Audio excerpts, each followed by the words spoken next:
আমরা রাজধানীর শাহবাগ এলাকায় যেতে চাই, সেখান থেকে যুক্ত হচ্ছে সহকর্মী সাদুজ্জামান সাকিব। সাকিব, একটু বলবেন, আসলে আপনার সঙ্গে যুক্ত হওয়ার আগে আমরা নিবিড় শাহর সঙ্গে কথা বলছিলাম, কারণ বাজার পরিস্থিতির খবরাখবর জানছিলাম। আপনি এই মুহূর্তে বোধহয় শাহবাগে আছেন, সেখানকার আইনশৃঙ্খলা পরিস্থিতির আপডেটটা জানাবেন। এবং যেহেতু শাটডাউন কর্মসূচি ঘোষণা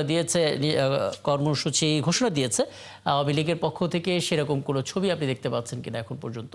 রাকিব, কার্যক্রম নিষিদ্ধ আওয়ামী লীগের যে শাটডাউন কর্মসূচি, সেটির প্রভাব এখন পর্যন্ত আসলে এই শাহবাগ এরিয়ায় অন্তত আমরা দেখতে পাচ্ছি না। আজকে যেহেতু ওয়ার্কিং ডে, তো সকাল থেকেই আমরা আসলে অফিসমুখী মানুষের পদচারণা কিন্তু লক্ষ্য করছি এবং গণপরিবহনেরও যথেষ্ট উপস্থিতি কিন্তু রয়েছে। এই মুহূর্তে শাহবাগে কিন্তু আমরা দেখছি যে মানুষ অফিসে যাতায়াত করার জন্য তারা আসলে রাস্তায় বের হয়েছেন এবং গণপরিবহনও পর্যাপ্ত পরিমাণে রয়েছে, যেটি সময়ের সাথে সাথে হয়তো আরও কিছু বাড়বে। আমরা আইন শৃঙ্খলা রক্ষা বাহিনীরও উপস্থিতি লক্ষ্য করেছি।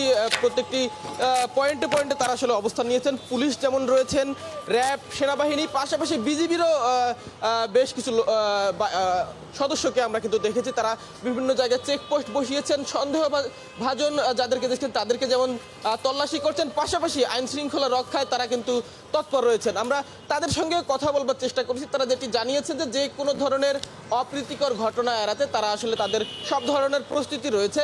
আপনি জানেন যে মানবতা বিরোধী অপরাধের মামলার রায় আজকে হবার কথা রয়েছে। শেখ হাসিনা সহ 3 জন আসামির বিরুদ্ধে আজকে রায় হবার কথা রয়েছে। সেই রায়কে কেন্দ্র করে গতকালকে এবং আজকে শাটডাউন কর্মসূচি দিয়ে রেখেছে কার্যক্রম নিষিদ্ধ আওয়ামী লীগ।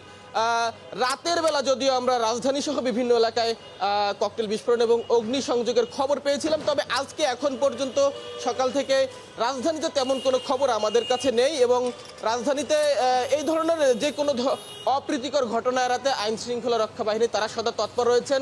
আমরা সাধারণ অফিসগামী মানুষ যারা রয়েছেন তাদের কয়েকজনের সঙ্গে কথা বলেছি। তারা বলছিলেন যে কিছুটা আতঙ্ক যদিও তাদের মধ্যে রয়েছে, তবে তারাও তৎপর রয়েছেন। তারা বলছেন যে কোনো ধরনের নৈরাজ্য কিংবা অস্থিতিশীল পরিস্থিতি যারা সৃষ্টি করতে চায় তাদেরকে আসলে জনগণ রুখে দেওয়ার জন্য প্রস্তুত রয়েছে, এমন কথা কিন্তু তারা বলছিলেন। এবং মানুষ স্বাভাবিকভাবেই তাদের প্রত্যেক দিনের যে কাজ, অফিসে যাওয়া, অফিসের কাজ, সেটি কিন্তু তারা স্বাভাবিকভাবেই করতে চান। সেই স্বাভাবিকতা কিন্তু আমরা রাজধানীতে লক্ষ্য করছি।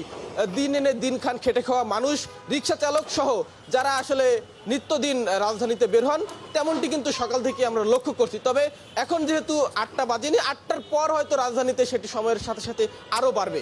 রাকিব, অনেক ধন্যবাদ। নিশ্চয়ই সাকিব, তখন আবারও আপনার সঙ্গে যুক্ত হব। তবে এই আতঙ্কের যে পরিস্থিতি, তার মাঝখানে একটা স্বস্তির খবর আসলে আপনি দিলেন। জনজীবন স্বাভাবিক রয়েছে, আইন শৃঙ্খলার তৎপরতা রয়েছে এবং আপনিও তো সেখানে আছেন। আরও আপডেট আশা করি পরবর্তীতে পেতে থাকবো। সাদুজ্জামান সাকিব আমাদের সঙ্গে যুক্ত হয়েছিলেন, বলছিলেন রাজধানীর শাহবাগ থেকে।